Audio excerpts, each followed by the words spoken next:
No vídeo de hoje vamos trazer aqui uma entrevista do procurador do STJD falando a respeito do risco de paralisação do Campeonato Brasileiro. Além disso, vamos trazer também aqui desfalques dos Santos, provável time do Bahia e número do tricolor de aço jogando lá na Vila Belmiro. Isso e muito mais em mais um vídeo aqui do canal Bora Bahia. Venha com a gente.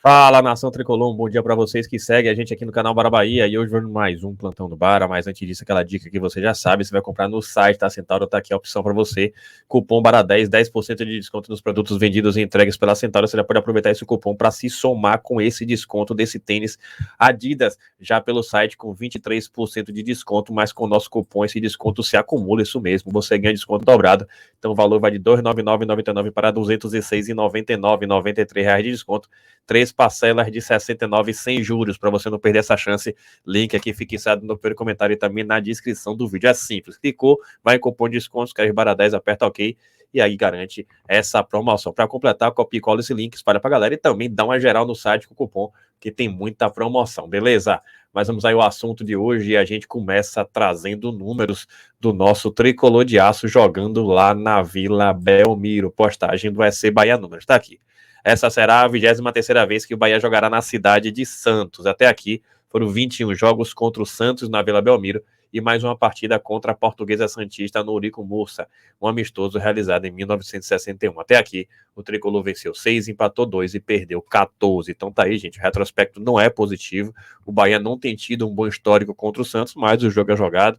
O Santos vive um momento de oscilação e o Bahia vive um momento positivo. É o Bahia se valer desse momento, buscar se impor e, claro, com todo cuidado, surpreender o Santos, pressionado lá na Vila Belmiro. Sobre isso, vou trazer até a tabela. O Bahia é que abre essa partida, no caso, abre a rodada do Brasileirão. A quinta rodada está aqui, quarta-feira, às 19 horas, é a primeira partida da rodada. E qual é o detalhe disso? O detalhe é que o Bahia, como inicia a rodada vencendo, vai chegar aos 9 pontos, caso vença, é claro, e vai dividir a terceira colocação com o Cruzeiro, vai chegar ao G4. Enfim, isso mostra a importância, a relevância desse jogo. Claro, em caso de empate, o Bahia também chega no G6, fica aqui entre o quinto e o sexto colocado, também não deixa de ser um resultado bom, mas tendo chance de ganhar, não se pode desperdiçar as oportunidades. Outra informação que eu trago é sobre desfalques importantes no Santos, e vamos trazer aqui, gente, essa reportagem do nosso site parceiro, stbahia.com.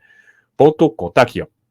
Santos tem 2 desfalques no ataque e zagueiro afastado. Peixe enfrentará o Bahia sem 3 atletas que seriam titulares em condições normais. E tá aqui. Santos enfrentará o Bahia sem poder contar com 2 dos 3 atacantes titulares. Ainda em processo de recuperação de lesão, Soteldo segue fora de combate. Ele não atua desde o fim de abril.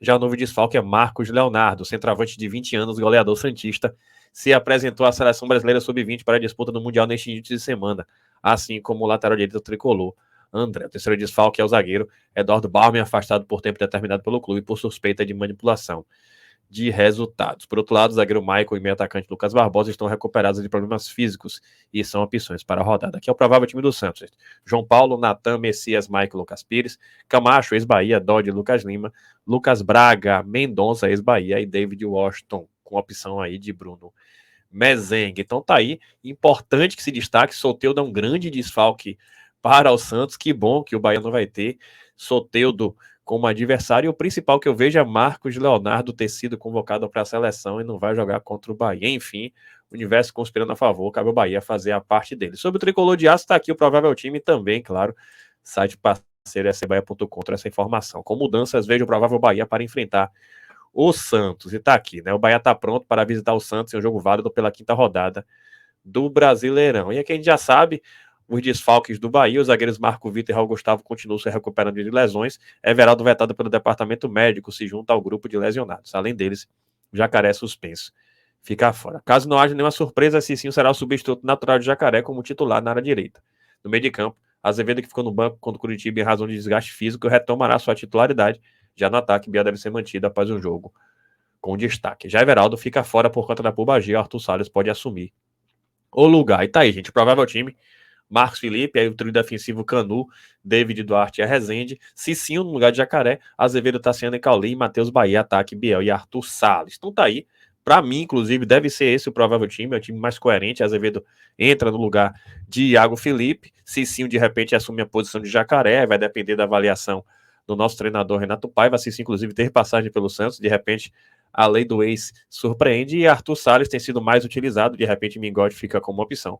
Pode ser justamente a opção para substituir Everaldo. Independente de quem joga, tem muita atenção, porque o Santos gosta de pressionar e está, inclusive, pressionado, precisando do resultado. Outra informação que eu trago aqui, gente, é informação interessante, curiosa e até um tanto quanto assustadora, que é a respeito do risco de paralisação do Campeonato Brasileiro. O detalhe é o seguinte: diante de todas essas questões que estão aparecendo decorrentes de investigação sobre manipulação em jogos do Campeonato Brasileiro, atrelados à situação de apostas, o procurador do SJD foi entrevistado lá no programa de primeira do canal UOL por Marcelo Razan em PVC e falou justamente sobre esse risco de eventual suspensão do Campeonato Brasileiro. Vamos trazer aqui, gente, a fala dele para depois a gente comentar um pouco a respeito dessa situação. Tá aqui, ó.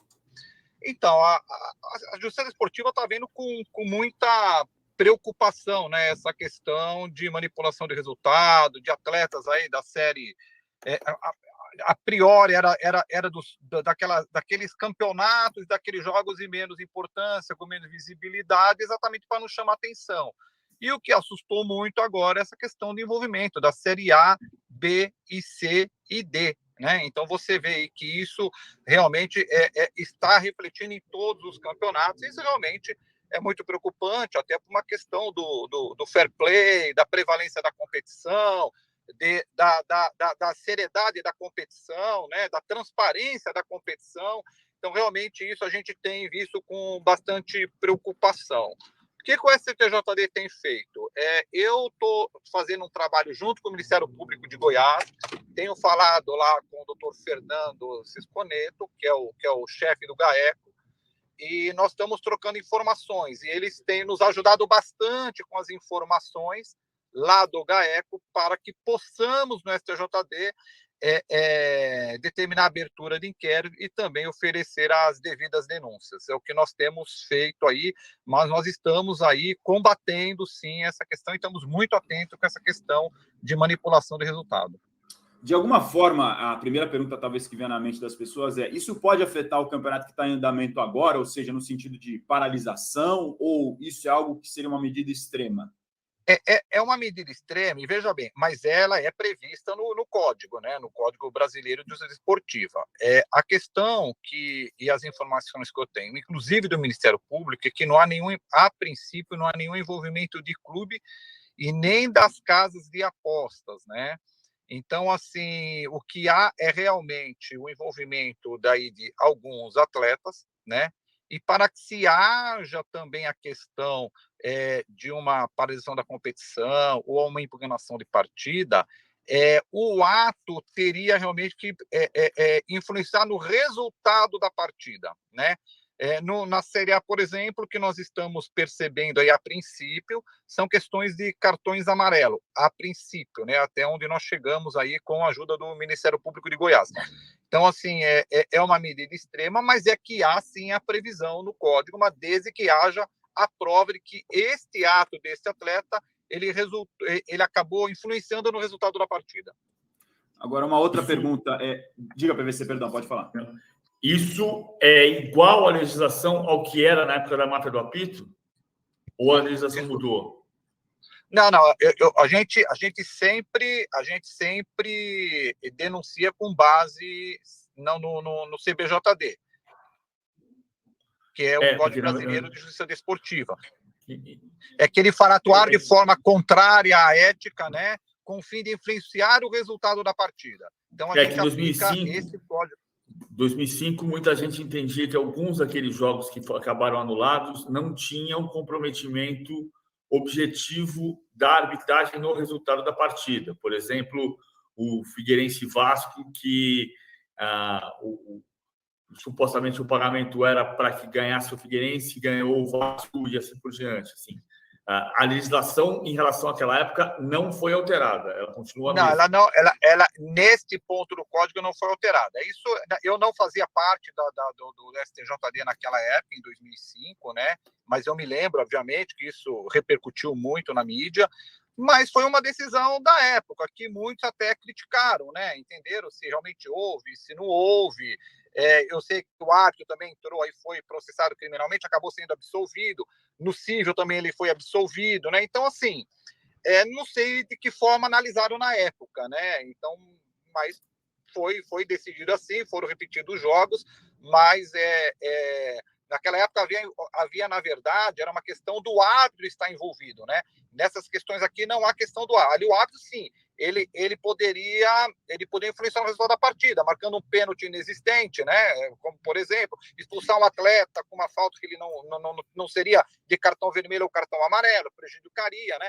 Mas aqui, nesse caso, entendo que é um pouco diferente, que são os atletas, né? Então, muda um pouco a questão, né? Porque quando o árbitro ele apita, ele envolve todo o jogo, né? Ele marca o pênalti e envolve o jogo. Quando é um atleta levando cartão amarelo, então aí me parece que não há como influenciar no resultado da partida. Lógico que a gente tem que decidir caso a caso, né? Tem que se analisar cada caso.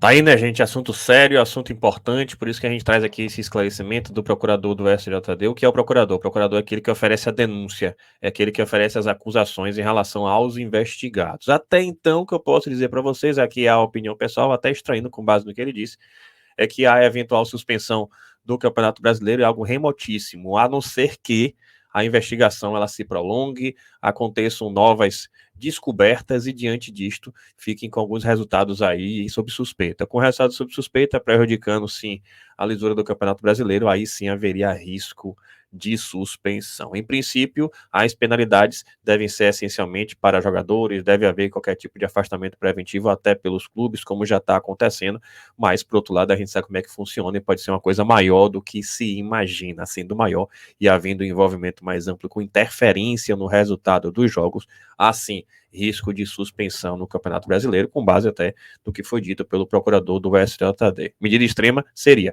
mas tem previsão no Código Brasileiro de Justiça Desportiva e essa possibilidade não está descartada, ainda que seja remota. É isso, gente. Espero que vocês tenham gostado. Se gostou, claro, deixa seu like, se inscreva no canal e compartilha com geral. E acabou de assistir? Chega junto, compre aqui o tênis promocional no site da Centauro. O link está aqui fixado no primeiro comentário e também na descrição do vídeo.